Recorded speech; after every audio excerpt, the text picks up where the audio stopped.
Hello everybody, today we're going to be going over Delta Green's Impossible Landscapes.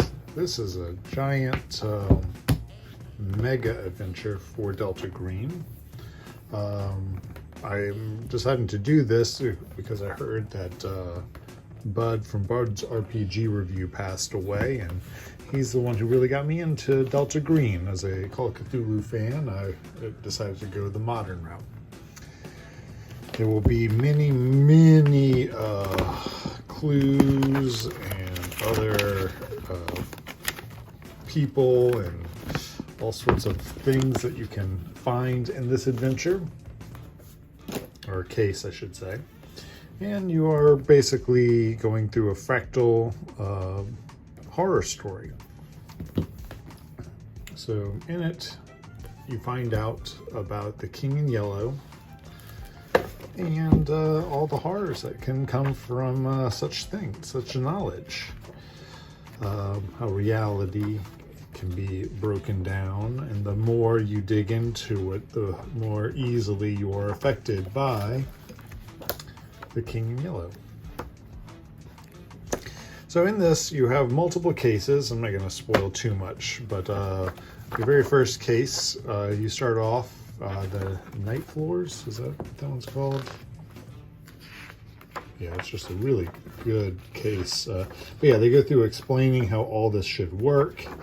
They do such a good job with the writing and how scary it is and all this information. And as you're reading this as a keeper, it just is like just overwhelming amount of information. But you get to the very first case, Night Floors, and there's a woman who has been missing, and all of a sudden, after months of being missing, the credit card's used. So Miss Abigail Wright is supposedly been able to be found. As such, you start playing this and you start meeting people at her residence, and you're trying to figure things out, and if there's some kind of strange supernatural foul play at foot. And I don't think it's the foul play that cops are used to. The real foul play, the King in Yellow. As such, you get to meet all these people, and the more you learn about them, the more intriguing it gets. The more clues you find that don't make sense, and you slowly work your way through this. You even find some weird demonic seal and stuff like that.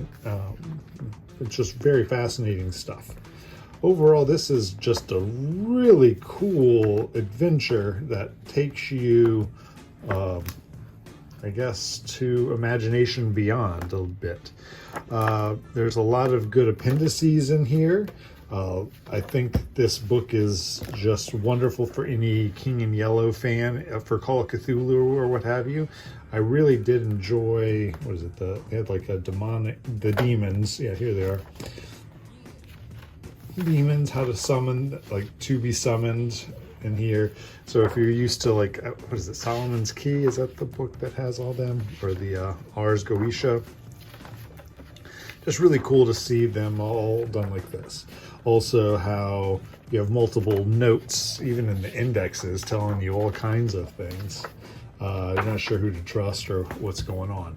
Just an amazing book overall, just for the layout, the amount of information. It really did drive my players crazy. We barely finished the first first case in here, and my group just like broke apart. It was fascinating, really cool. So I'm not sure if it's